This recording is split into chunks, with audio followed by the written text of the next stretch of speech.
Hello, and welcome to another episode of Bored and Annoyed. I'm home with the movies. I'm Jackson. I'm Spoiler Steve. Oh, what? Oh. Who the fuck is this guy? What? Who invited this guy to our show? Is this not Seen It Movie Reviews? No. Oh, no. The wires have been crossed. Yeah, so so this week I've been a guested on Spoiler Steve's show, Seen It Movie Reviews, and we had decided to invite him on this week to be a third chair for us. So hey, Steve, welcome.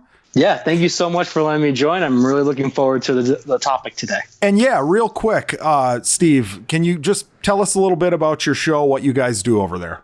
Yeah, me and my co-hosts, Kova, Kenny, Cecil, and Dan, we review movies, new and old. We try to see as many new releases as we can, along with Netflix and everything else. And we also do older movies as well. So movies that some of us haven't seen, we will elect to watch, and then we'll have reviews about that as well. So we'll have sometimes 8 movie reviews per episode sometimes. And really that's all it is. And I'm also on a podcast called Tied to the MCU, where me and a bunch of friends just travel down memory lane, revisiting everything in the MCU. Hey, I think that actually showed up on my suggested feed the other day. Not even joking. I wonder why. Yeah. Talking to the resident. Well, Alex, you might not like it because I'm kind of a fan of the Netflix shows, and I don't think you will like. You might want, And I'm a big fan of Agents of S.H.I.E.L.D. I know you're not a big fan of that. Right. Yeah, I'm a big fan of the show, though, so I'm excited to be here. Right when we were building a bond, just had to get severed. Yeah, you should have seen the twinkle in his eye. Yeah. Oh, MCU.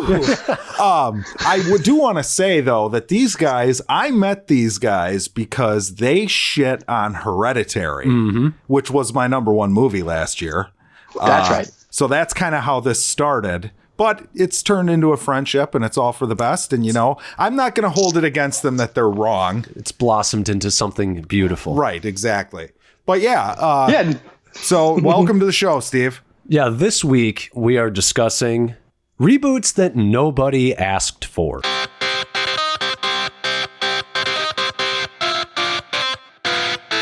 Bored and Annoyed.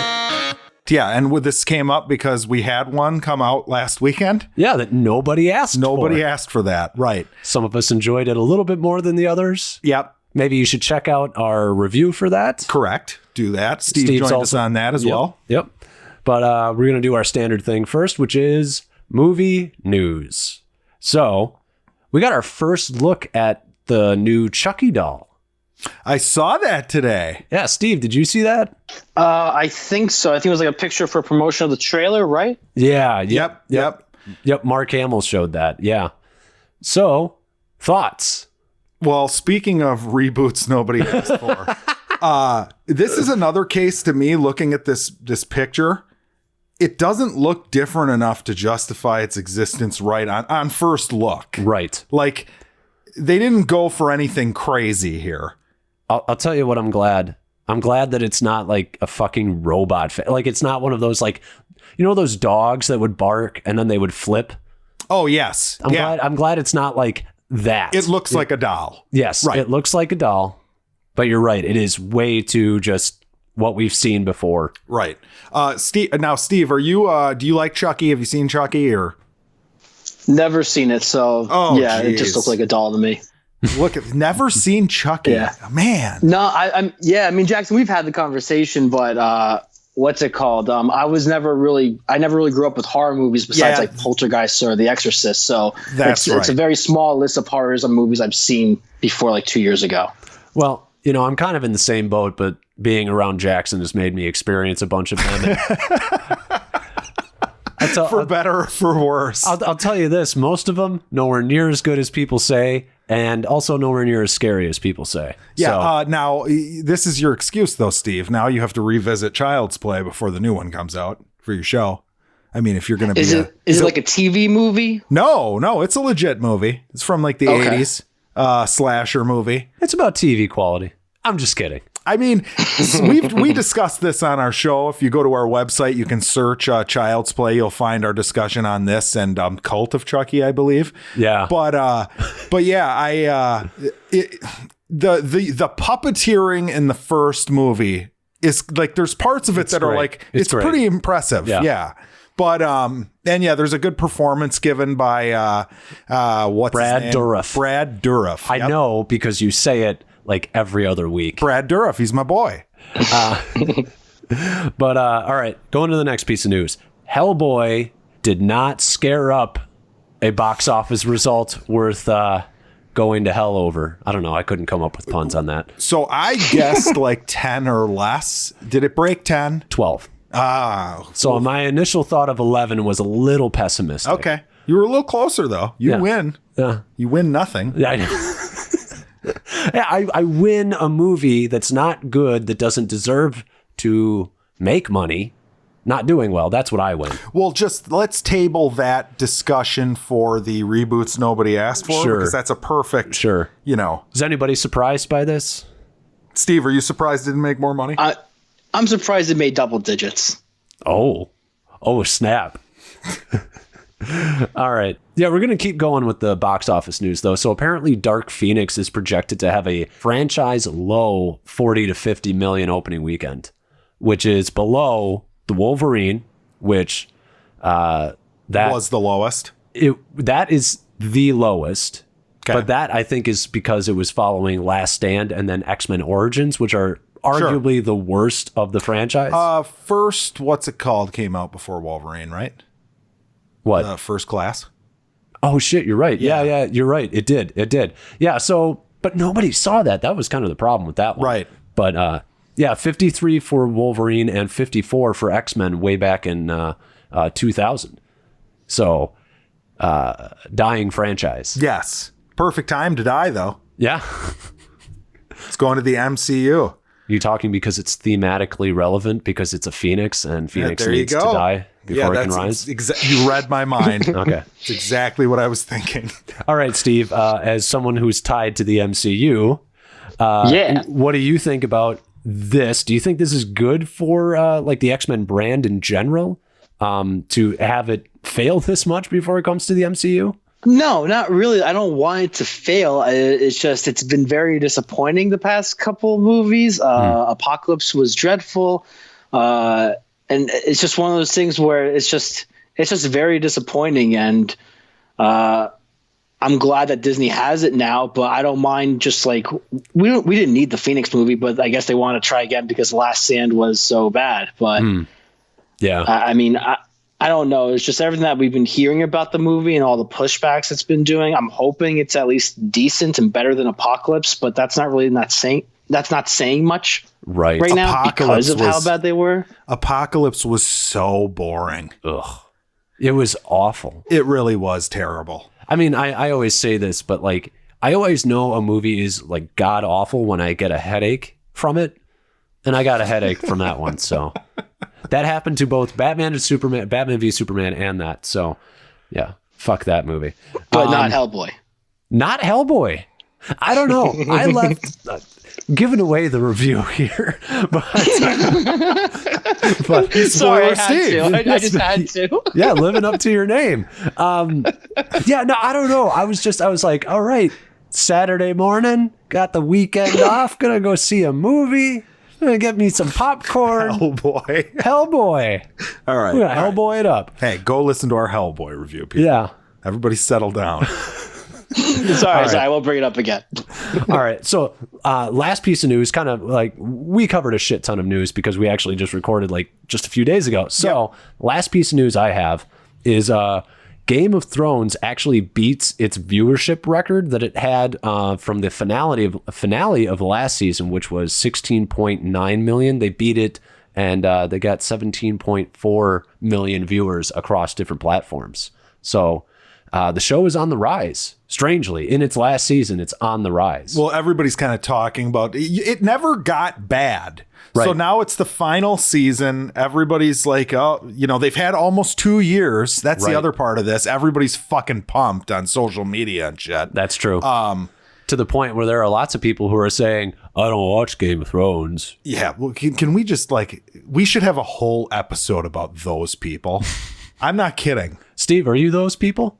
What's that? The book readers? No, the people who don't watch Game of Thrones and have to tell you about it every 5 minutes. Oh, I don't think they tell us every 5 minutes, because I watch Game of Thrones, but I'm always under the impression when you see those memes and stuff, I think it's more of like, we're so shocked that they are, that when they say it in that tone of like, leave me alone, we're just offended. See, I don't even feel like it's a leave me alone thing. I feel like they want you to know that they're superior because they don't like that dumb fantasy show. Yeah. I think. I could be wrong. I feel like you get that tone though after saying it 10 times over like the past like 5 years. Like, I don't watch it. Like, get over it. You know, that's like how I was with Lost or Dexter. I Just haven't like even thought never of got that. into it. See, and I, yeah, that's a good point. I give those people the whole like, you should watch it. It's a great show. It's written really well. I'm going to leave it at that. Yeah, but that's really annoying if you're hearing that all the time. You know what I'm saying? Right. Although, you know what? They are dumb for not watching it. Right. So I don't feel bad for them. Well, Whoa. At some point, they are choosing to be contrarians. Right, exactly. That's what it really How is. could it not be good? Everyone's like raving about it. Right. I mean, it's possible. Unless you're somebody who just doesn't like the human imagination and that's fantasy. true. There are those people. Those people are fucking weird. But yeah. And there's people that don't like Middle Earth in general. That's true. This is Westeros, Steve. You know what I mean. Where's Gandalf? Where are the eagles? I'm disgusted. Fly, you fools. All right, bye, Steve. We'll see you next time. You have lost. You're off the show. No, I'm just kidding. That was it for news? That's it for news. That's Okay. all I saw. So, Steve, as you probably know from listening to our show, this is where we typically go with shit we watched for the week. Yeah, Steve, you do listen to the show, correct? I think it's I am actually a big presumptuous. fan. Yeah. He's All a right. fan. Yeah, no, All right. I've I think it's been listening presumptuous. since your Hereditary episode. Oh, There damn. you go. So Yeah. Steve, did you watch anything this week? Anything notable you want to tell us about that you watched? Did you guys see The Silence or The Perfect Date on Netflix? I have not watched either. I saw the trailer for The Silence. I was like, oh, it's like the Sandra Bullock movie. Yeah, or like A Quiet Place. Yeah, oh, that's But it's what it the was. worst Yeah, of The the Quiet three. Does that have Stanley Tucci in it? It yeah, does. right? Okay, Yeah. that makes me want to watch it. So without spoiling it, spoiler Steve, tell us about it. Okay.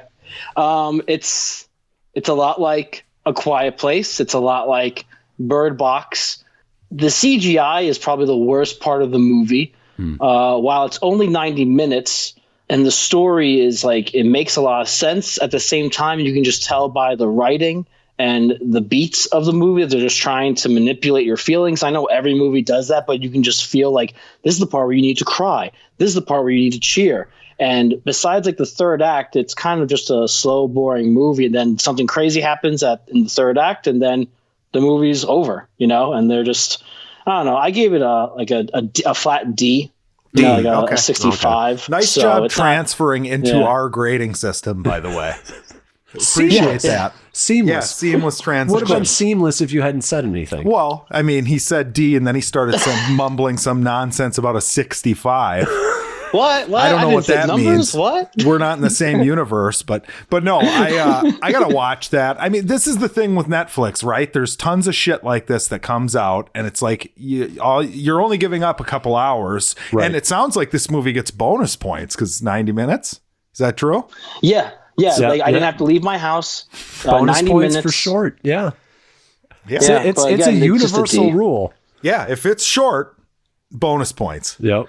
Yeah, Alex, what did you watch? So I'm on my MCU rewatch. Oh, okay. So which ones did you get through? So I watched Guardians. I watched Guardians 1, Guardians 2, and Age of Ultron. Okay, those are the three, and it's only been a couple days. So. Yeah, yep. So yeah, you're 3 movies in 2 days or 3 days or what? 3 days. 3 days. Okay. Yeah.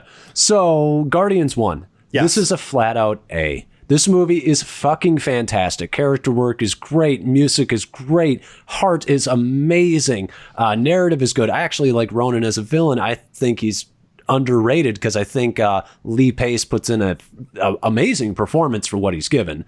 Thanos, it's a good introduction to Thanos. Yeah, I love this movie. This is an A. All right. I mean, I'm not going to argue with that. Right. Yeah, I liked Guardians. It's probably one of my favorite franchises in the MCU at this point. It's the Right. funniest, I would say, overall. Personal opinion, I think Ragnarok is funnier. Okay. But obviously as a franchise, right. franchise, yes, obviously. Okay. Yeah, Steve, you're a Marvel guy, or do you have any thoughts on the Guardians of the Galaxy movies in general, both of them? Yeah, I'm actually on the edge of my seat waiting to see what, Alex, you like the first one or second one more? Oh, okay. I can tell you this, but I'll let him go. Are we just go doing into the second? Yeah, do the whole thing. Right. So Guardians 2. This is a B.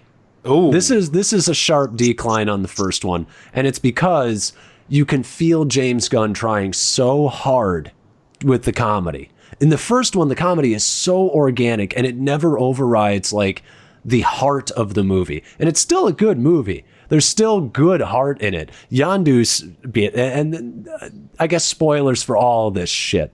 Right. No. Yeah. But Yondu's death scene is great. And, we kind of talked last time about, most emotional, saddest moments in the MCU. And it really is up there. It is. Yeah, it's great. Really great. The third act of the second one is amazing. The third act of the second one is what raises the movie. I think that the first act is a little problematic. I don't think that the setup is as great. I really hate the whole I have famously huge turds. I hate that line. It's so, look at us, we're trying to make a joke. And I don't like the jumping through the portal scene where everybody's eyes are bugging out. It went a little too cartoony, which if the series had started out that cartoony on the first one, I would not have been so just irritated by it in the second one. Okay. But it felt a little too cartoonish for me. So that's a B. That's a drop off. Okay. Steve, which one do you like better, Steve? I like the first one better. I can't believe I'm saying this, but this is like the first franchise that I completely agree with Alex. Yeah, I like the first one overall better, but I do really like the second one. Right. I mean, I like them both. They're both good. Right. Yeah, I'm just going to echo what Alex said. The second one's good, but they just try so hard in the jokes, and it's just like, can we just? And Drax, I know in the comics Drax is a literal buffoon, yes, but like they don't give him any advancement in Guardians 2 or in Infinity War. Yep, it's one of the sore spots I have from the MCU is that Drax started out to be like this. He had like a ton of potential, and he's fought the Hulk, and he's supposed to be really strong, and he's just kind of.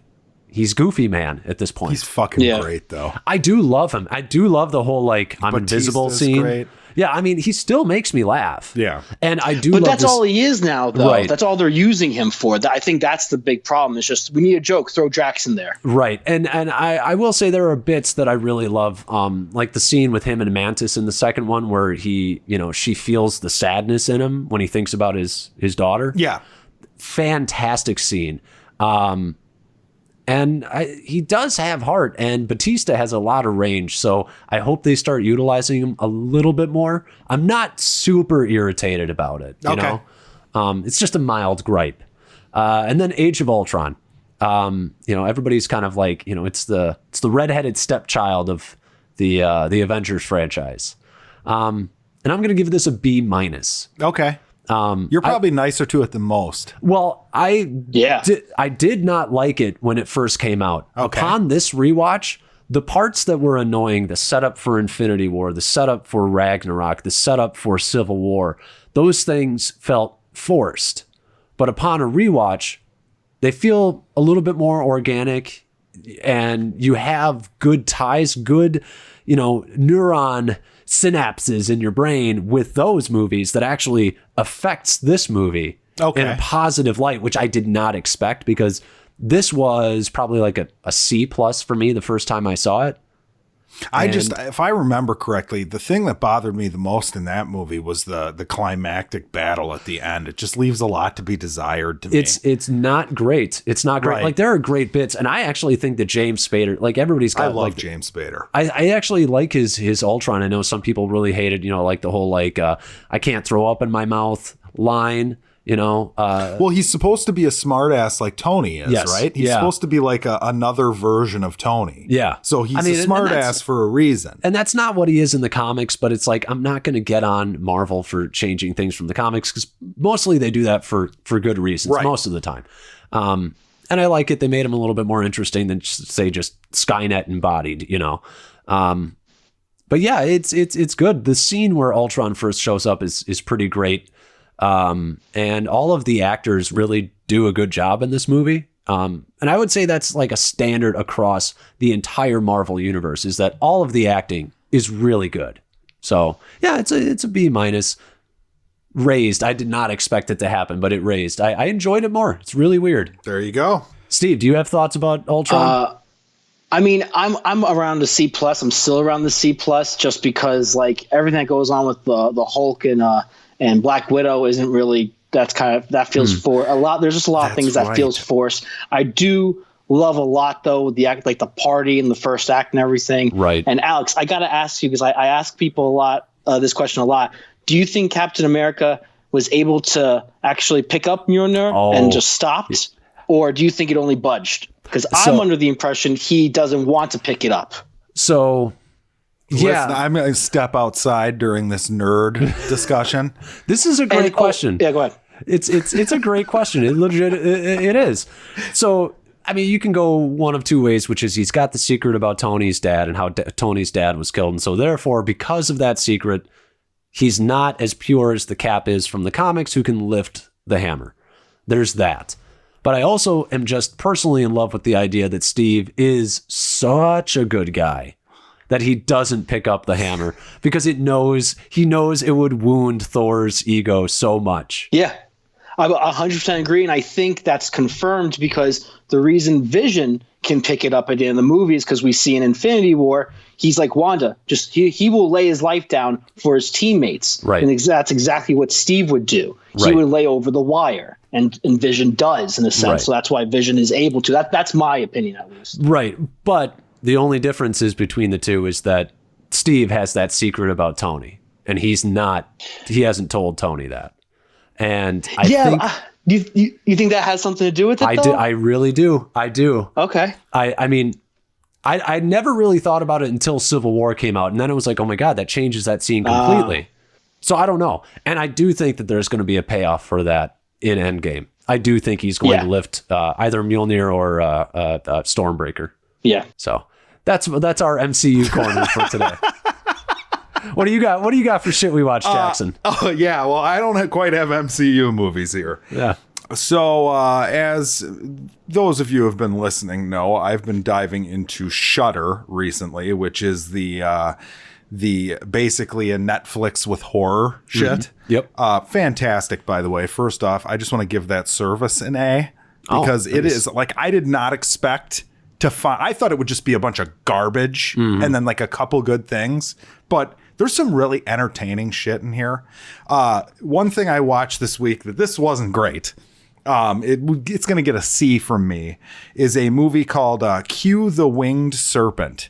Larry Cohen just died. He was a director. He directed like some wacky movies like this. Mm-hmm. But this movie is about a Aztec god named Quetzalcoatl. Yeah, you know about this? Yep. Have you seen this? No, I just know mythology. You know of the god? Okay, so he's in New York City. Okay. And he is going around like grabbing people and eating them and shit. Oh, okay. Okay. And then the characters in this. You have David Carradine from Kill Bill. Oh, Bill is the cop. Okay. There's another cop in it who is played by Richard Roundtree. Richard Roundtree has been in a ton of shit as well. He played Shaft, for instance. He's the other cop. Right. So there's those two. And then there's Michael Moriarty plays Jimmy. And he's like the main character sort of who like finds out where the serpent is staying and shit. Is his last name Moriarty? Yes. That's fantastic. Why? Professor Moriarty? Well, whatever. Sherlock. Oh, yeah. Duh. Okay. He is a racist wife beater main character. Just the way we like them. It is just, it's wow. Mm-hmm. It's wow. I mean, I don't know who the fuck, I mean, I guess Larry Cohen, but is it played off like he's like, look at this jerk, or is it like, hey, there goes John? It's played off like he's a total asshole, but he is like basically your protagonist. I mean, you've got the two cops. I guess David Carradine could be seen as the protagonist, but all he's really doing is trying to figure out what the monster is and shit. Because it's one of those things where David Carradine, like, he kind of starts to figure it out. Gotcha. But this guy knows about the monster, knows where its nest is, and he basically blackmails the city into him, telling them where it is. This is your main character. Yeah, one of them. Yeah. Wow. Yeah. But yeah, just a wacky movie. If you're ever interested in watching like an old weird Q the winged Q the winged serpent. Because they knew that Quetzalcoatl would not fly. Correct. But yeah, so there was that. And then the only other thing I watched, I'm giving that a C. Yeah. The only other thing I watched, continuing my Dracula / vampire obsession. No, not Twilight. I watched Bram Stoker's Dracula. Oh, right. Which was the Francis Ford Coppola one with Gary Oldman as Dracula, Anthony Hopkins as Van Helsing. Get to the best one. Keanu Reeves as Jonathan Harker and Winona Ryder as Lucy. Oh my God! Never seen this? You've never seen this? Not this one. I never even heard of this one. Yes. Yeah, Keanu Reeves? And it was directed by Francis Ford Coppola, who did The Godfather. Yeah. It's when did it come out? 92. Yeah. Wow. Okay. This is one to add to the list. Have you seen this? I own it. Yeah, I think it's good. I think it's underrated. It's good. Keanu Reeves is terrible. Yeah, he's the worst thing in the movie. Everyone else like really gives it their all and like puts on this like he's in full Bill and Ted mode. Well, what's funny about him in this is like the rest of the characters, all the actors are kind of putting out they're like really dramatic, and it works. Yep. With everyone but him. Yes. But yeah, this one, Steve, I don't know if you listened last week, but I watched Nosferatu, and I watched the Nosferatu remake from the 70s, and Nosferatu was Dracula, but they didn't have the license to use Dracula. Yeah. So they called it Nosferatu. So it's the same kind of story. Some of the visuals in this are fucking great. Yes. Like the dream, like the shadows moving when the characters are moving in different directions and shit. Yeah. I mean, just from like a filmmaking perspective, like cinematography, even the music, the soundtrack is good. Gary Oldman is good. Yep. It's all done in camera too, which is what makes it more impressive. Right. Some of the scenes in this it's a dream. It's like, the one of the things I love in it is when Jonathan Harker gets off the train at the beginning and there's the scene where like Dracula or his minion comes and picks him up in the carriage. Yes. And like takes him to the castle, but like when he picks him up, it's like Keanu Reeves kind of floats. Yeah. It's like in the movie, like plays tricks on your head like that, where it's like, okay, clearly he has to know something is up here because he's floating. Right. But is he actually floating, or is it just like it's how he feels? Right. Yeah. Steve, if you haven't seen that one, you should watch it. Yeah. What do you give it for a grade? B+. All right. It has problems narratively. Yeah. It's like they turned it into a real romance movie, first of all. Yep. He's out to go back to get his woman who like died, because the whole setup for this is basically that he was fighting in their crusades and someone had shot a note into his castle saying that he was killed, and his wife jumped off of a tower into the river and killed herself, played by Winona Ryder. And then Jonathan Harker goes to visit Dracula and he sees a picture of Jonathan Harker's wife, and it's Winona Ryder. What? This is the same movie? Yeah. Yes. And then Dracula decides I got to go to London and, steal Keanu's bitch, basically, is the movie. But it's good.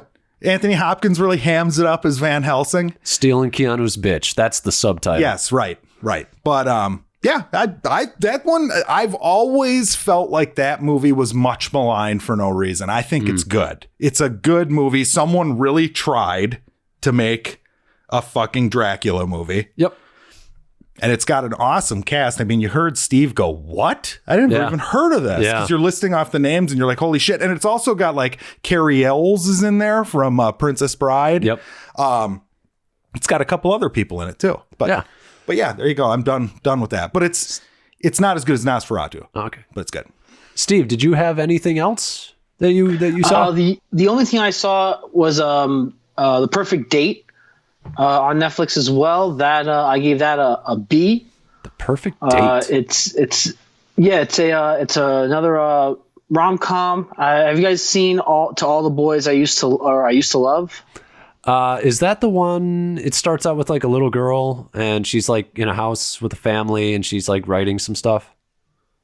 Yeah, and then her sister sends all the letters to the boyfriends. Yeah, I started watching that and I was like, I can't fucking do this.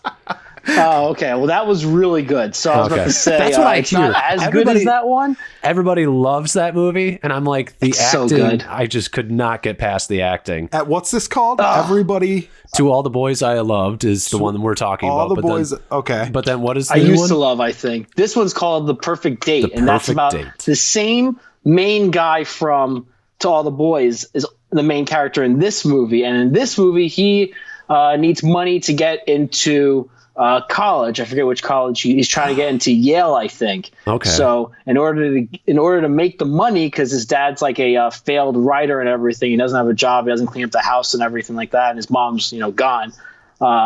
He and his friend create an app. So he's basically a gigolo, but he doesn't have sex with people. He's a perfect date for rich people. So he goes on all these dates and everything else, and the idea comes to him because this guy asks him to take out his cousin. And, the cousin is going to be the love interest by the end of the movie. And, it checks off boxes and everything. But it was very entertaining. And again, only an hour and a half. So you can't beat that. And it's in your living room. Bonus points. Yeah. Okay.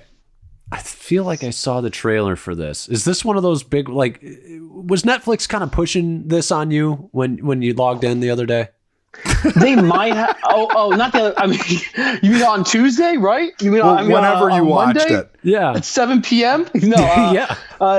Well, no, because what's it called? They finally, after like 3-4 months, they finally realized I'm watching all the new releases that weekend, so they're finally actually promoting it the day of release for me. So I've already seen it. Okay. Yeah, because they were pushing that on me the other day, I feel like. And I started watching the trailer and I was like, maybe with the girlfriend, but not on my own. Yeah. It's fine. Paint by numbers and everything. There's nothing new. It doesn't recreate the wheel. If anything, I would recommend To All the Boys I Used to Love over this one. Okay. Now, did either of you watch the Brie Larson one?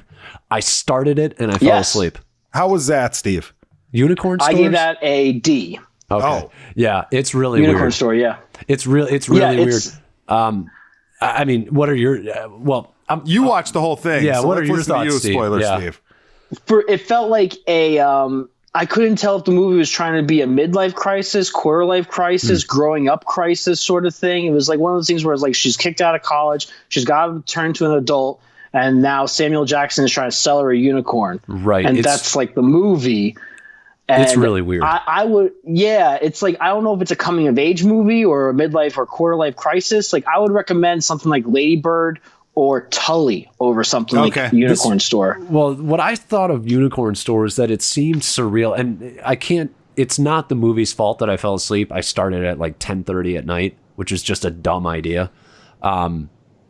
It's very independent, very artsy. It's very feel, artsy. So And what Steve said about like the idea that it's like quarter life crisis, midlife crisis, needing to grow up thing, that's, I feel like, intentional, because they're kind of like, this girl acts like she's 12. She's building a house for a unicorn and she's in her 30s. Oh, that's the plot? Yeah, Sam Jackson shows up out of nowhere, and you're meant to almost wonder if she's like insane, because she shows up at a unicorn store that Sam Jackson runs. She's the only one there, and he's the only one there. Because she gets a letter.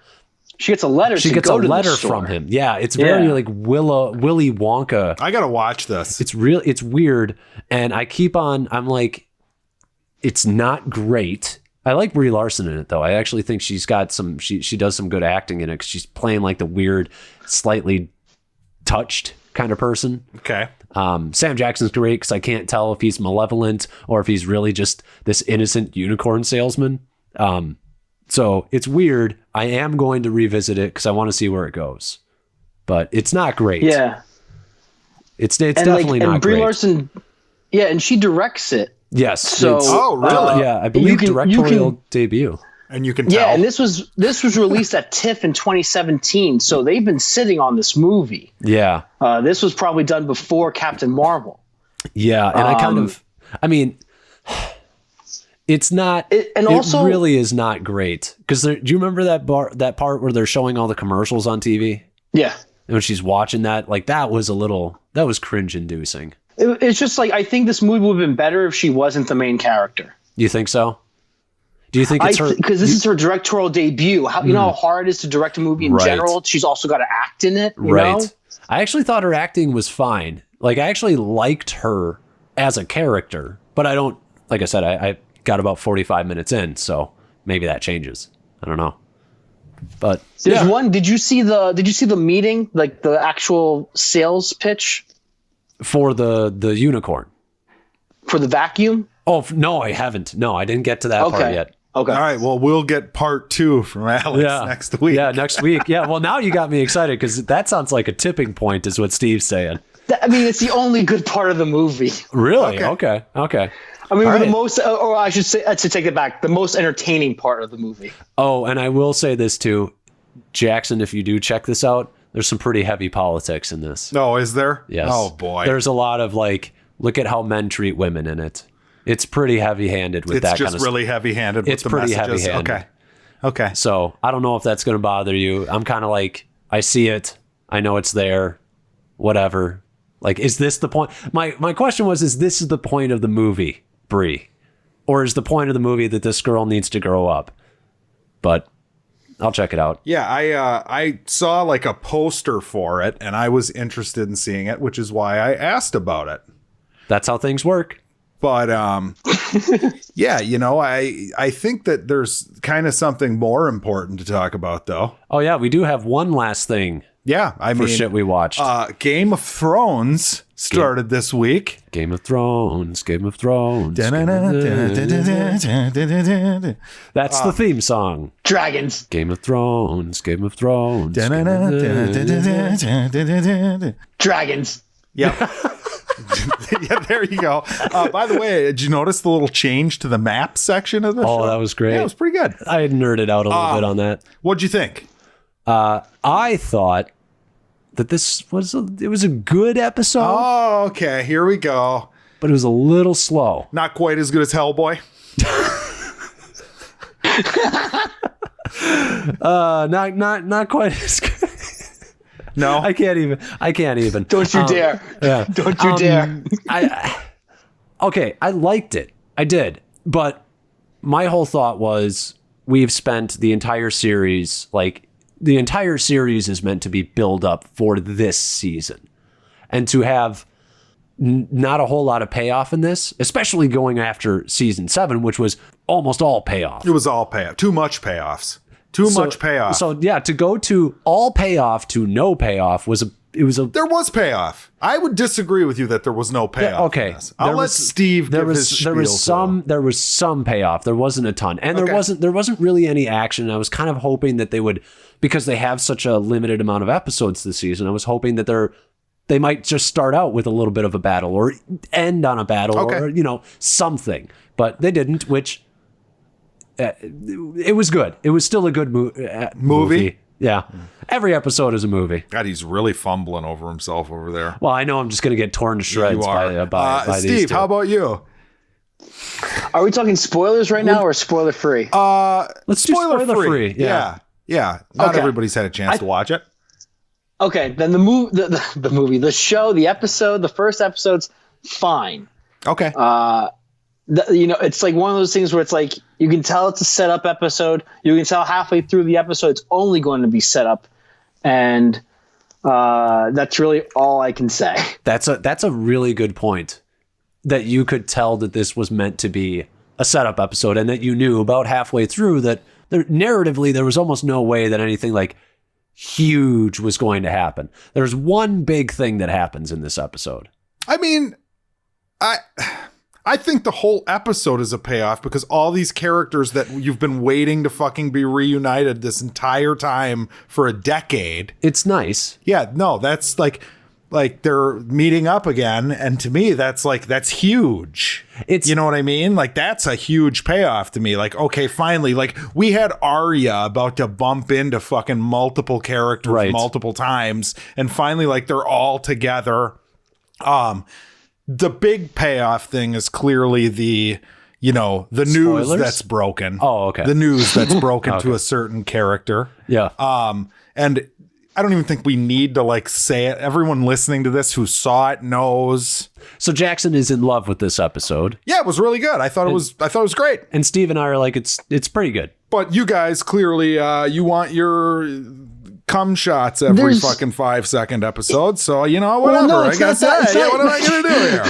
No, but it's not even that though. Like that one scene that you were talking about, like even that felt a little lackluster just because of the reaction it got in the episode. You know what I mean? It's kind of like there wasn't like there's water.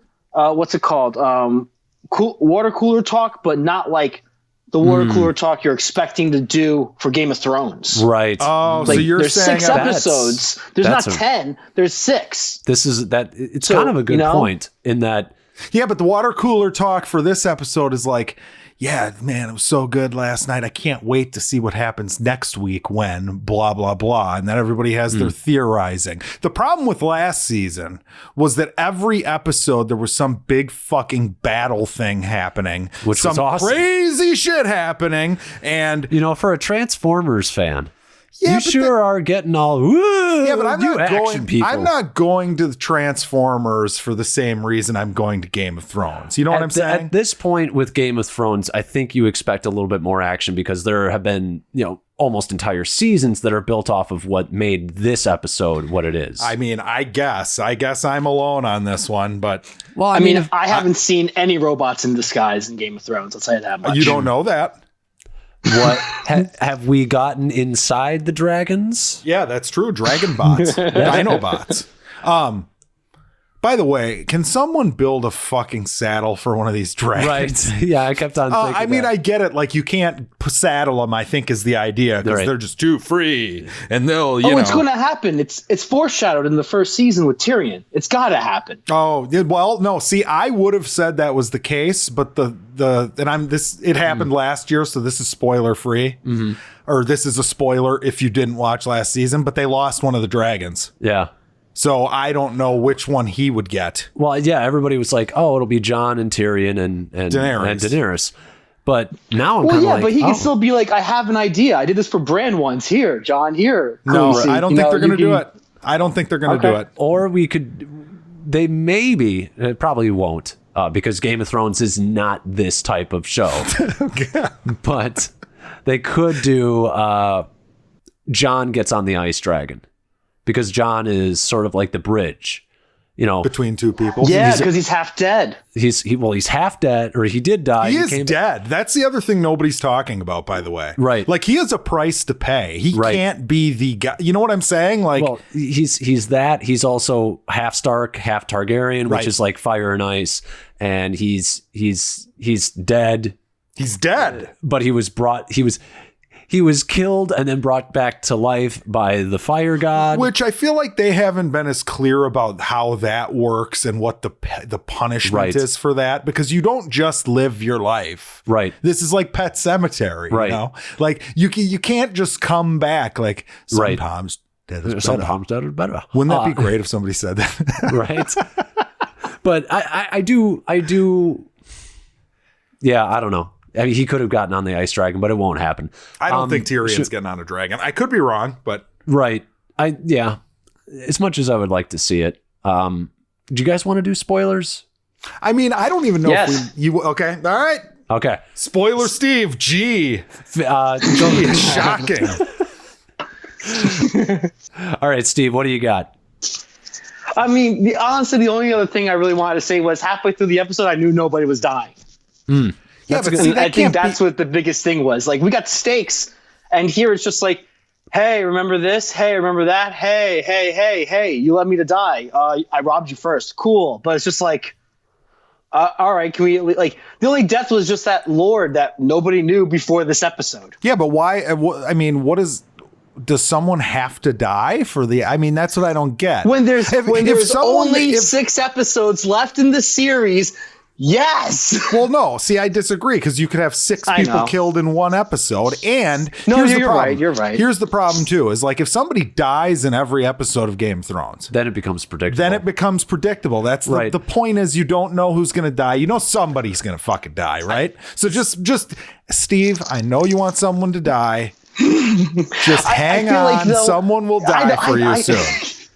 I know. It's just like, if this was like Walking Dead or something, yeah, I'm expecting deaths here and there, but the Game of Thrones is so good at like keeping you on your toes. I feel like I would have been surprised if somebody did die this episode. Right. You know? That's just like one, and that's a good point because it does keep you on your toes because there are a lot of deaths that came out of left field. Would you two stop ganging up on me? No, I'm just good points back and forth. I mean, Steve brought up the point of like, I think basically the point is that you could feel the momentum of the episode, and in that way it became predictable because you knew what kind of episode you were watching. Sure. But there's such good shit in here. We're in spoilers now, like the whole Sam thing. The Sam scene was maybe... Oh, it was amazing. Sam scene was maybe my favorite scene. Like, what an acting job by that fucker, dude. When he got told that his dad died and his face was like kind of shocked, and then he's like, oh, I'll just go visit my brother. And then she's like, oh, yeah, him too. And he just loses it. Okay. It was really good. It was really, yeah. He's phenomenal. He is. And it's one of those moments where it almost, and I like Kit Harington, but it actually makes Kit Harington look worse because Sam... The guy's so good, right. He's so great. Yeah, I would agree. And then they go to Kit Harington and his reaction to, here's your dad and your lineage. You're like, well, it's Jon Snow, and it's a standard Jon Snow reaction. You're right. It kind of is. Which is why I think what Steve said about the moment and it not playing super well, I think that's why it is because Kit Harington didn't take it the extra notch that it needed to go. It kind of played well because he's... Sorry, go ahead, Steve. No, but just with that scene, though, he's half dead, so he might be told, don't show emotion because you've lost it, you know? So either way, it just... The scene didn't really... It wasn't that kick you were expecting. I think he knows that it's true, right? I mean, he does. Well, yeah. Yeah, he knows that Sam's not bullshitting him. Yep. And he's trying think he'd ask, where did you hear this from? Well, it doesn't really matter. Well, didn't he say that like Bran and I like figured it out? Yeah, Bran does his thing. I did my research. Bran did what he does. Yeah. And blah, blah, blah. But I like that bit too with Bran where Jamie shows back up at the end. He's like, oh, I'm just waiting for an old friend or whatever he says. And then Jamie shows up and he's just eyeing him down. Like, that was pretty fucking good. Okay. Yeah. Because the last time he saw him, he was shoving him out the fucking window. Right. So question. The end of the first episode. Yes. Right. Yeah. God, well, that was neat too. How like it was the procession of the king. Yeah. Right. Yeah. The parallels between season 1, episode 1 cool. and this. Really good. But so my question to you guys about Bran is now that Bran is kind of like this, Zen monk type guy, very removed from the proceedings. It's almost like he's playing chess with human beings. Sure.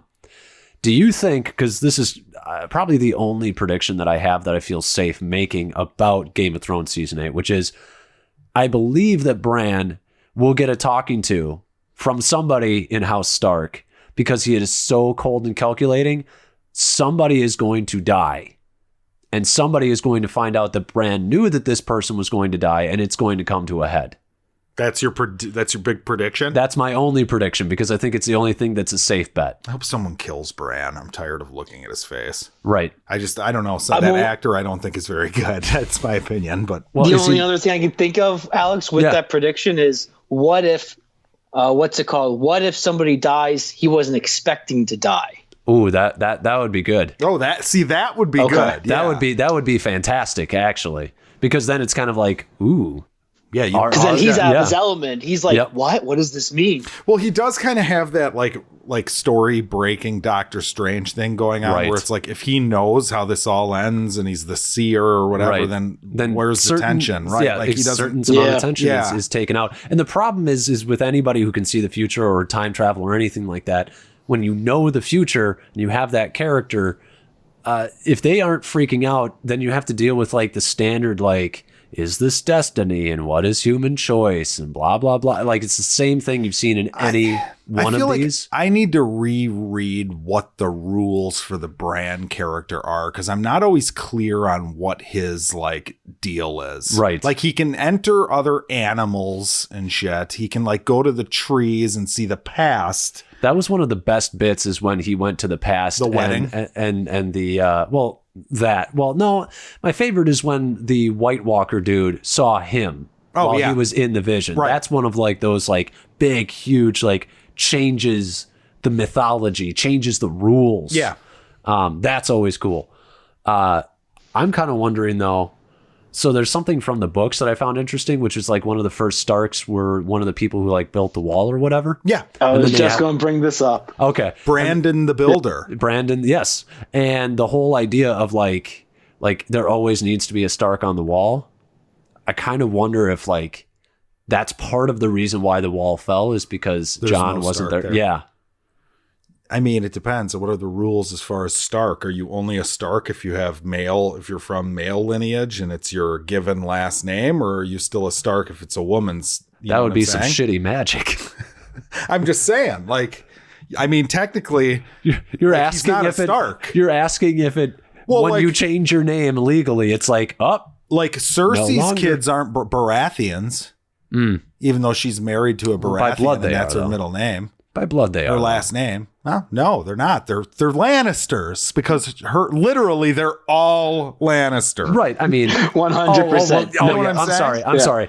Like, you're right. You're right. Like, I don't know. Yeah. But maybe I'm talking out of my ass and I don't know what I'm talking about. But it they seems like they value the male, fatherhood, the male genes going down. So you're more. wondering if magic reflects Well, I don't know about magic, just the patriarchy. Yeah, as Jordan Peterson would say. Yes, the patriarchy. The patriarchy. Yeah, well, Steve, what were you going to say about the lineage there?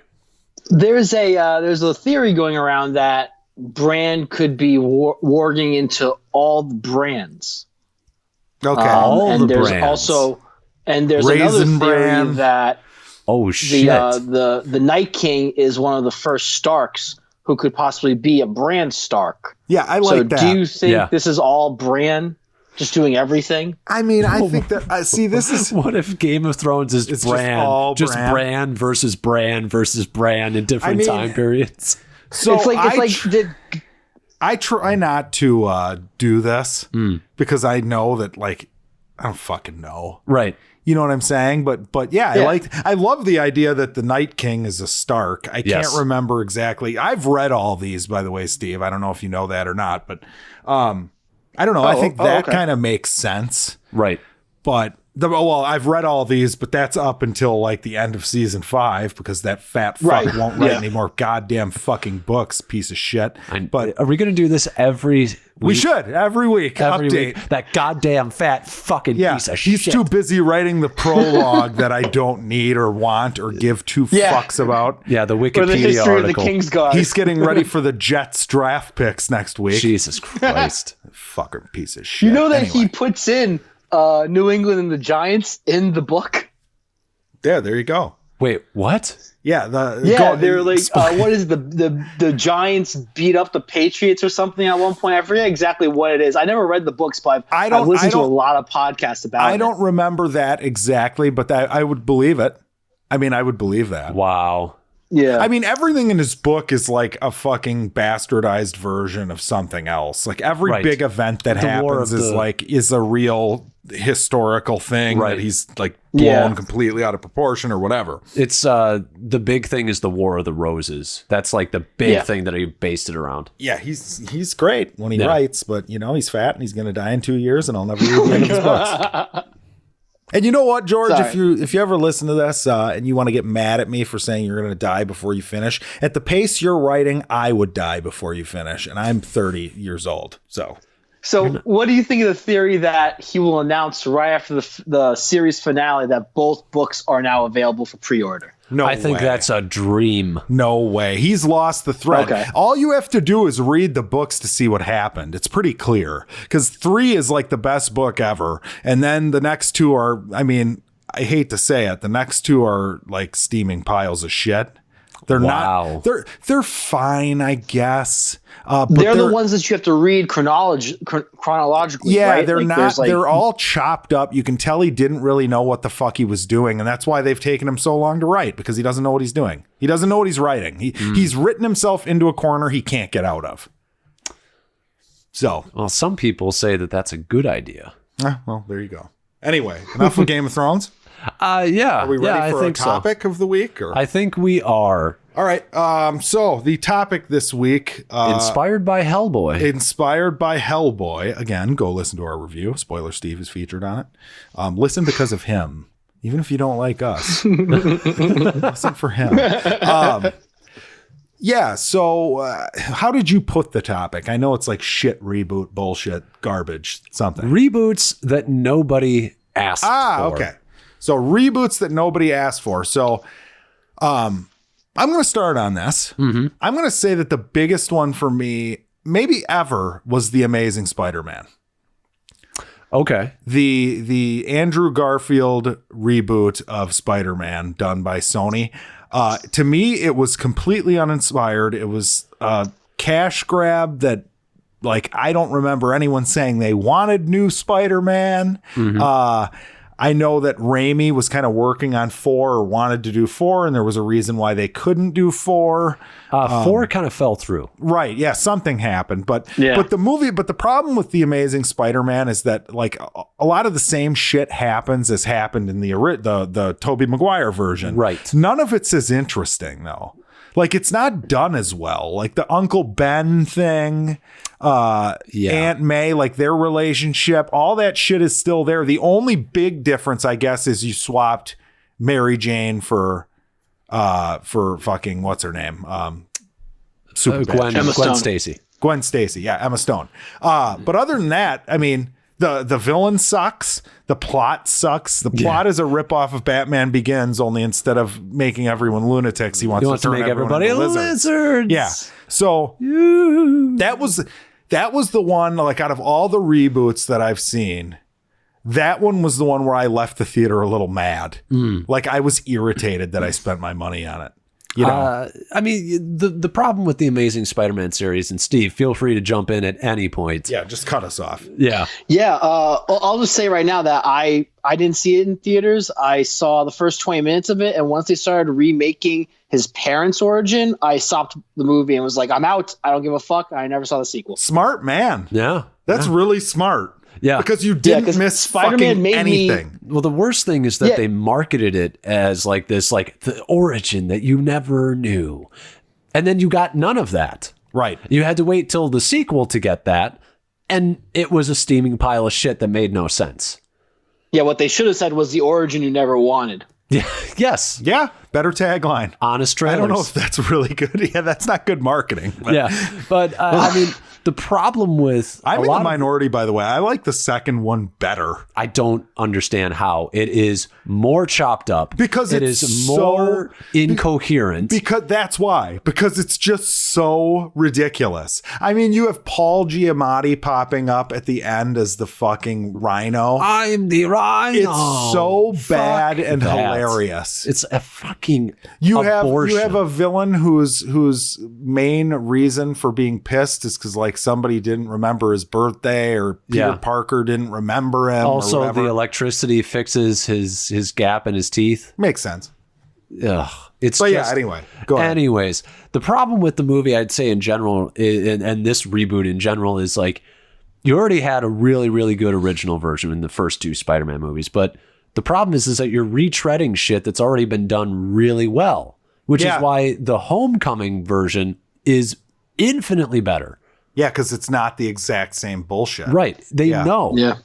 They know. Right. So, you know, that's a good point. Well, hold on. I don't think Sony knows. I think the MCU and Kevin Feige knows. Right. And that's very why correct. Homecoming was good. Yes. Correct. Yeah. Agreed. And then they learned from that and got Phil Lord and Chris Miller to do Into the Spider-Verse. I still think that Into the Spider-Verse is a fucking fluke. You think it's a secret MCU movie? Fluke. Okay. Fluke. Okay. Yes. I do not think it's going to happen again because Sony has got to Sony. Sony made Blade Runner 2049. I mean, I don't disagree. Though. After seeing Lego Movie 2, I agree with you. Oh God, that was a disappointment too. Dude, Sony fucking blows. I'm sorry, Steve. I don't know how you feel about Venom, but Venom fucking sucked ass. Hated it. Gave it a there we go. F. Yeah, so Sony's going to Sony. That's the other problem with this reboot. Well, hold it came on. from Sony. To be clear, Steve, Venom is better than Hellboy, correct? Yes. Yeah. Not by much, but yes, I give it an F. Yes. Yeah. I actually hated Venom more than this. Yeah, well, that's because it offends you more personally. I do think that's part of it. Right. I do think that's part of it. Yeah. Don't you like to make out with Venom? Oh. What was that? The Spider-Man. But to your point though about like you're trying to do the same things. Yes. That's when I don't think these work. I think we were talking earlier before the show started about you brought up the Nightmare on Elm Street remake, which is kind of a reboot because they're trying to get more sequels out of it or whatever. Yeah. But that's another example where it's like it copies the same scenes with like new effects. Yes. But it does like none of them are as good. It tries to do the same shit. It has kind of the same themes and none of it is pulled off as well. Right. Like Nightmare on Elm Street has aged kind of poorly, but it still works because it's like an 80s movie. Like when you try to do some of this shit again, and it's like, no, we're used to this now. It's a new version. It doesn't work. And Robocop is another reboot that sucks, by the way. Right. Well, it's the same thing with like Total Recall. I mean, is that a reboot or a remake? That's where that opens a whole other can of worms because, I was about to go into that. Right. So Steve, what are your thoughts on that topic, I guess? Well, that was my question going to be, what are your thoughts on the definition of a remake with a reboot? Because anybody could actually argue that The Amazing Spider-Man is just a remake. Yeah, see, I think a reboot is like you're using the same elements, but you're trying to kick off another franchise. Like Beauty and the Beast is a remake. Right. It's all about intent. Yeah. Are you trying to... It's something that's based on a franchise that's trying to become a new franchise. Here's a question for you. Casino Royale, is that a reboot? Yes. Casino Royale is a reboot? Absolutely. Yeah, I would agree, but it's a good one. It's a new actor. By the way, I don't know if that was Steve's. Was that a sound effect, that door creak, or was that an actual? That was my door opening, letting my Chihuahua into the room. I was going to say, did Kova's son of a bitch ass just walk in? But no. Yeah, so you would consider Casino Royale a reboot. Absolutely. Even though Bond is kind of rebooted every time they change actor, but he's not though, actually. Never mind. Well, because Casino Royale was different than like just changing actors. Right. Casino Royale was like a brand new, like wiping the slate clean. Yep. I guess. Yeah. But yeah, go ahead, Steve. Well, like for me, like it gets really weird for me, but like, because I feel like a lot more people are doing remakes and they're calling them reboots. Because for me, a reboot is something where you're in the same universe, but you're going to be continuing the story. Like if someone found a DeLorean in the 50s. That's like a soft You'd call reboot. that a soft reboot? Yeah, then? hard reboot is when they just start over. Like new Ghostbusters is a reboot. Okay, yep. What about Force Awakens? Soft reboot or reboot? Force Awakens would be a reboot in general, I feel, just because you're in the same universe and you're continuing the Force Awakens and the Phantom Menace are both reboots. Is that just a sequel? I thought it was just a straight sequel. I mean, they're continuing the numbering. Reboot, though. It's got like the Jurassic World is a sequel, but it's a reboot. It's what I'm saying. That's what I'm saying. Though, like with Hellboy. There's some other movies where I would call them an actual like you said, Beauty and the Beast is a remake. Yes, there's a couple of little twists with the mother, 100%. but it's basically the same thing. Right. Same story beats. Halloween 2018 is a reboot. Correct? Yeah, it's like a soft reboot because it takes place in the universe, but they're starting new characters and it's meant to start a new franchise. Correct, and it's kind of got the same shed. Right. Yeah. So that's why like Force Awakens I would call a soft reboot because they're putting in new characters, but it still takes place in the same timeline. Everything still happened. But I mean, by definition, it's rebooting a franchise, right? It's like if a franchise hasn't been around for a while, we're rebooting it. Yeah, we're bringing it back. Exactly. Right. But we're not ignoring. Yes. Yeah. Okay. All right. Well, on that note, Steve, what's a shit reboot? What's a reboot and why doesn't it work? Well, first off, I'll just say this right now. I know it hasn't happened yet, but if it ever does, I just want to say it for the future. I don't ever want to reboot to Back to the Future. It's my favorite movie. It's my favorite franchise. I don't ever want it to be touched. Hey. But an actual Way to go, movie, Steve. yeah. Good taste. That's my top 3 movies of all time. Yeah, that's on our About Me page, right? Yep. That was one of the ones. Yeah, that is like the Back to the Future is the perfect script. And I will say that Shazam is very close to it, only because everything that you see in the beginning of the movie is almost you the end lost of the movie. him. I know. You lost him. I'm not going to lie. I kind of did that on purpose. Bite my tongue. By the way, No. I did. That was more of just a joke. But I'm just basically saying that Back to the Future, to me, is not only the perfect script. There's a reason they teach it in school, because the script is perfect. Everything you see in the beginning of the movie has concluded at the end. Yeah. It's been brought up again. It's taught in screenplay classes. Yeah, it's fucking perfect. It really is. It's one of the few scripts that I would say is actually perfect. what's his name? Yeah. Wouldn't agree with you. Who? Director. What's his name again? Why can't I think of his fucking name? Zemeckis? Zemeckis. He wouldn't agree with you. He doesn't Really? think it's perfect. Yeah. Really? Yeah. He said From that a in an narrative interview. perspective, it's perfect. Yeah. Well, It does what? everything You know what wasn't perfect. perfect? What? Welcome to Marwin. Yeah. Well, you know Son what? of a bitch. You're not wrong. I mean, I haven't seen it, but that's what I hear. I Oh, didn't it's see that movie, fucking so I have an opinion. terrible.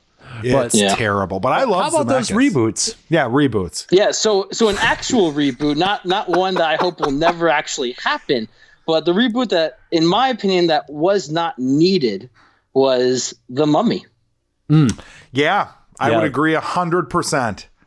Well, I mean- they would argue that we need the dark universe. The dark universe. That's true. Okay. That's fine, but they tried so hard. Tom Cruise, no. Russell Crowe, yes, I'll take that, but it just I mean, I'll take them both in the right movie, right? yeah, you're you know right. what? I'm talking about I won't this movie take either of it. specifically.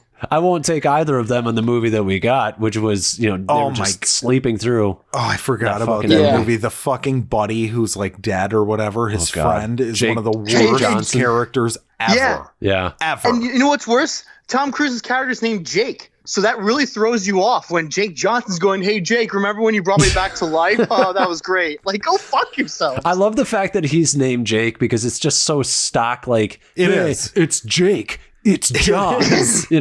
It's such a stock name. So The Mummy, though. Okay, this one's interesting. Oof. Is The Mummy one of those things like Frankenstein or Dracula or whatever that it's just destined to be made over and over again, right? Well, yeah, it's it almost is. owned Yeah. by the people at It this is. point, Well, right? it is actually, I believe it is in like the public domain. Right, yeah. So, I mean, it is something that can be remade. It's public domain, but it's also Universal Monsters. Like, they do have Right. to the rights to something, so you can't Right. do just any Mummy movie. right, Yeah, Yeah, so I that's guess true. my question is like I would ask for a Universal Monsters movie. Like that sounds good. It's just you're making an action movie. So we're getting I hung up- 100% agree with you. So really, but nobody. we're really getting hung up on the whole like movies that nobody asked for, reboots that nobody asked for. Right. So you're saying that you would actually ask for one. I would just ask not for this one. particular one. Correct. Gotcha. Yes. So but you know what? I didn't to Steve's point though, like I'm not asking for a remake of like the Brendan Fraser style action adventure Mummy. Right. I would want like a horror movie Mummy. Right. So he's kind of correct. Right. Like nobody asked Yeah. that. That's a good point. And, yeah. and you know what? You know what's even worse about this reboot? Brendan Fraser isn't even in it. Yeah. No, Like, it's not- where's I mean, his cameo? Is it a reboot of The Mummy with Brendan Fraser though? It's like a new thing. Well, right? it's a reboot of like the 1920s, 30s one or whatever. I mean, it's Yeah. It's just the way they decided to use it. Right. Right. Yeah. Well, yeah, Yeah. because they wanted to use it because action is a bigger franchise, like a bigger tentpole franchise genre than say like horror, where you can make money in horror, but usually you kind of have to place your bets and make it a little bit lower budget. Right. You know? Yeah. And if you want to get technical, the Brendan Fraser Mummy is also a reboot. Yes. Yep. All I know is Yeah. when I ran out of the theater, I was like screaming like this.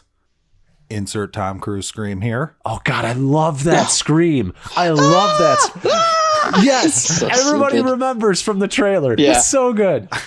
It's so But good. I will say though, what was it? What's it called, Jackson? On your report, 007 in general. I've always been under the assumption that 007 is the moniker, so it could easily be a reboot and no remakes. Like it could be the same universe in general. Just over time, we get new 007. That's given the name James Bond. I've always loved that idea. But the reason that doesn't work is because of in the Daniel Craig ones, once Skyfall happens and it's based on like this guy, this is where he grew up. He's 007. His name really is Bond. It comes from his family. Right.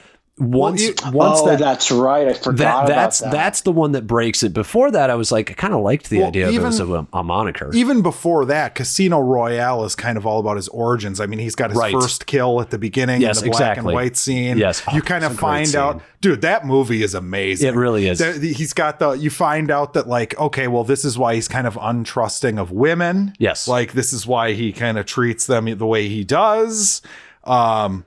Yeah, that's but an at the same time, it interesting takes one. place now, so this could just be the new, ironically, James Bond. No, that's a little too. Right. That's a little too wink, nudge. No, I've had this argument though that like, yeah, the concept that Bond is actually like when it's a new actor, it's not the same guy, right? I've never bought that. Like, there's things that happen. I've seen every Bond. Right. I own every Bond. I am a Bond fan. Go ahead. Can I drop a logic bomb on this? Okay. If he's supposed to be a spy, why would they give him the same name? Right. Damn it.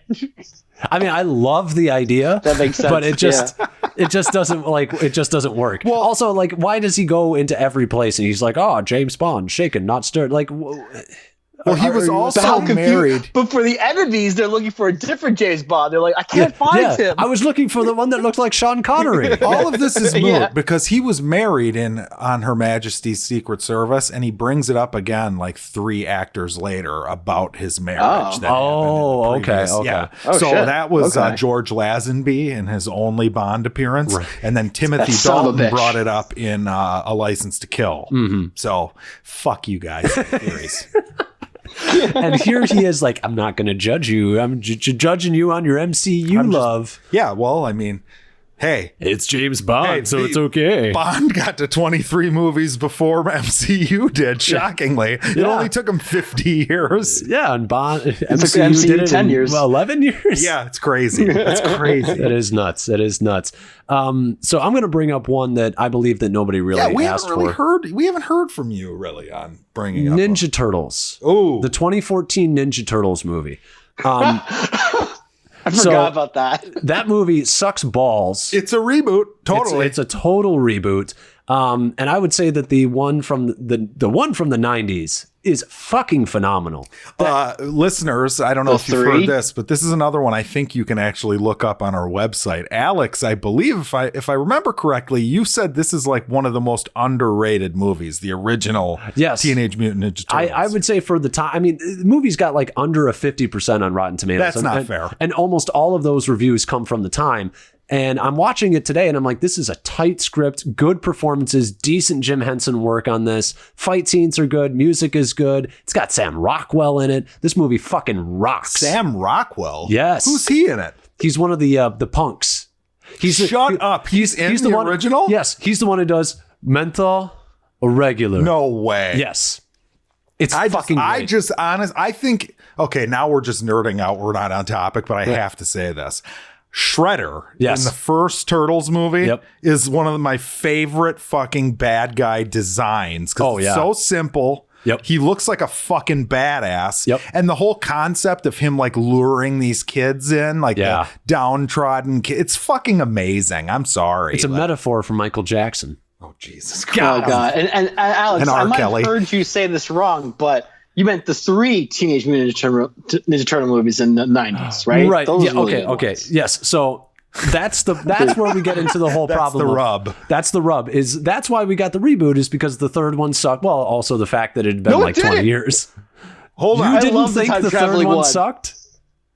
Listen, I haven't seen that as an adult, but as a kid, I loved that movie. Watch it as an adult. Don't watch it. Watch Just it with don't. watch it with fresh eyes. That's all I have to say. Even their costumes are bad. Yes, like they have different. Like the animatronics got worse somehow. Listen, I did that once with Spider-Man, with Sam Raimi's Spider-Man. Not the second, but the first one. I was just like, oh no. Oh, you didn't like the first one upon rewatch as an adult. I loved it as a kid, but as an adult, like 28-year-old watching it, because I saw it like 2 years ago, I was like, oh wow, you can really tell they're all 30-year-olds playing high school, and you can just tell like when Mary Jane's holding onto a doll, and stuff, and you're just like, wow, this is really like the second one's still great, but like the first one, I was just like, oh wow, this is the emotion in that first one is fantastic, and the storytelling is really good. But it's technical. It's little technical things like that. Like they go into the school and like the walls are like blank. Like there would be posters and shit everywhere. You know, that's weird that you bring that up because that's a good point. They deserve credit for the new one, the Homecoming, because they do seem like high schoolers in the new one. Oh, They made the smart decision of casting like a 17, 18, or 19-year-old. You know, like they're all in the proper age range. So Zendaya might be the oldest at like 22. Yeah. I think Tom Holland is 19 now, maybe 20. Really? Yeah, he's young. Yeah.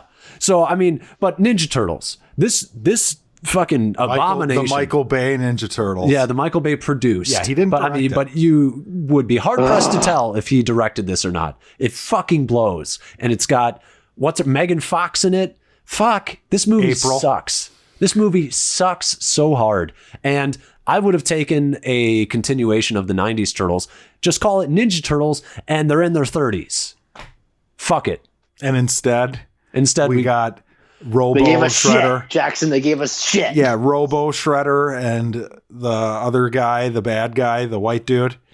Like, it is bad. It's really bad. It is a Robo, like, Transformers Shredder. It is, absolutely. It's ridiculous. The turtles are giant. Like, they're basically 4 Hulks. They're monsters, yeah. Like, I loved the idea. I didn't see this until Amazon, and I didn't even finish it. I was like, this is so bad. I mean, the banter is just atrocious. And it's not funny. Splinter sucks in it. Yes. Everything about it. So this is an example of everything is lost. It's not as good as it was in the original. Yeah. So and it's pathetic because, like, look what they had to work with in the original. Yeah. And they made it a better movie. Yeah. I mean, I do think that this is one of those that falls into what you were saying by technicality. Yes, I would take a Ninja Turtles reboot. Right. But not this one. Right. Yeah. See, that's when you start talking about what makes a good reboot. Like, you need to have inspiration. You need to be able to think of things that build upon and make it better than maybe modernize if it's been a long time. Modernize it, right. But maybe not, like, don't be like, oh, here's a Twitter joke, you know? Like, don't do that modernize, you know? Maybe modernize it thematically if you can without breaking it. Right, I would agree. But yeah, you need to know that you've got something going. Like this latest Hellboy, like there's just nothing there. There's no reason to make that movie. Yep. You know what I'm saying? It's nobody asked for it. It would be one thing if they knew, like, okay, well, we've got a great fucking brilliant way to bring Hellboy back. Right. Fuck it. Let's do it. Right. Well, so what do you guys think about, and this is probably the coup de grace on this topic. This is, I think we'll leave it off, but Ghostbusters, the reboot. Oh yeah, it's coming. The second reboot. Well, that's the soft reboot. How about the hard? I never Melissa saw McCarthy? it. I never saw them. You never did. No, Steve. I'm assuming you did. I did. I gave it a B-. I thought it was pretty good for what it was. Really? I liked Chris Hemsworth and what's her face from Saturday Night Live, who everybody says that they were both like in a different movie. I actually liked their parts the most. That's the highest grade I've ever heard for that movie. No, I know. I went there with the wife and everything, and I was expecting it to be really shitty, but I mean, we still have the original ones, so you can always go back to those. Right. And this one was just, you know, their own decision of what they wanted to do. Right. I think it was pretty funny. It wasn't horrible. It wasn't great or anything, but it's a cohesive storyline. For the other reboot that what's his face is doing now, the son. I can't think of his name. Jason something. Reitman. He did Tully and Reitman. Yeah, he did Tully. He did Juno and everything. The only thing I'm hoping for is that they somehow put like they create the multiverse over it, and we can see Leslie Jones just for a quick second, so we can tell all the fanboys to fuck off, because it's kind of a slap in the face that we're not even going to acknowledge what happened 2 years ago, and we're already getting another one. So Steve, I'm going to call you Ryan Johnson because you just subverted my expectations on how this would go. Yeah. I thought the movie sucked, and it's not okay. It's the fact that it was so, I thought, lazily made from a script perspective. It is, none of the jokes are really that funny. Chris Hemsworth is, sadly, because it makes you sound like a sexist, but Chris Hemsworth was the funniest person in it, other than, I would say Kate McKinnon was really funny. Yeah, that's her name. Yeah. And she did feel like she was in a different movie, and I'd rather the movie had been the movie that she was in. But I think the problem with that is that you love the original characters so much, and it's not like an indictment on Leslie Jones or Melissa McCarthy or any of these female actors, and it has nothing to do with the fact that they chose to make it women. It's the fact that it's a not funny comedy. Well, wasn't, and I didn't see it, but I'm gonna get my piece in here. Yeah. The original Ghostbusters was a brilliantly written and penned comedic script. It's a masterpiece. It really is. It is. Yeah. And this movie the first one. Yeah, the original right? Ghostbusters. Yes. Yeah. No, not 2. 2's okay. I actually kind of like 2. I know everybody hates it. Yeah. But this was like people ad-libbing shit. It was like the classic, you know, it was let's very get much everyone in a room and we'll bullshit. Just let them, right. We'll let them be crazy. Yeah, because they're funny actors, so why wouldn't it be funny? Right. But that's sort of not Ghostbusters. Ghostbusters is honed in. It's a machine. Yeah. Well, it's completely fucking. That's actually. You're talking perfect scripts. Ghostbusters is pretty fucking close. Ghostbusters, the first one, is amazing. I was going to say, Steve, that's kind of my point for this, is that it's not my Back to the Future, because Back to the Future is my Back to the Future. But this is somebody's Back to the Future, and it is really well written. So when they came out with it, I was like, I think the biggest mistake was when they started marketing it as like a sequel. And then they kind of like backtracked on that. And then you really pissed people off once you were like, oh, it's a sequel. It's set in the same universe. And then you find out it's not. And you're like, well, what the fuck? And then you see the movie. You're still like, well, Melissa McCarthy can be funny from time to time. And Kate McKinnon's good. Let's give. And then it turns out to be what it was, which was just Improv City. It's so disappointing. And that's not the reboot I would take. And I don't even know if I would take, I don't know. I'm thinking out loud now. I don't even know if I would take a reboot on Ghostbusters. I think the original characters are so good. Yeah, but this is going to be a reboot, right? The new one is supposed to be. It's going to be like a Force Awakens style reboot. It's the soft reboot because all the actors are still coming back. I mean, the ones that are alive. But Jason Reitman's the son of the original writer. Right. And they're going to. All the events that happened in the first 2 still happen, but yes, it's a soft reboot, and then it's new characters we're following, and we're restarting the story, you know? I hope it's good. I really hope it's good. I really do. Yeah. I don't know if it will be. I mean, just because it's written by the son of the guy, I mean... he's got to know. He's the best. Right. Yeah, but I think that's it for the episode. That is it for the episode, yeah. Steve, thank you for dropping by once again. Yeah, thank you so much for having me on. And again, remind everybody where they can find you, how they can find you. Yeah, you can check me out on Seen It Movie Reviews, where we review at least 4 movies every episode, whether they're new or old. And I'm also on Tied to the MCU. I just uploaded the review for Agents of S.H.I.E.L.D. episodes 312 to 319, and then Civil War will be up in 2 weeks. All right. Perfect. Sweet. Yep. Steve, it was a pleasure finally having you on. I've been home with the movies. And I've been Jackson. Steve, you can say, yeah, come on, Steve. Who have you been? And I'm Spoiler Steve. Perfect. Thanks, Steve. All right, bye. Have a good one, everyone. Bye.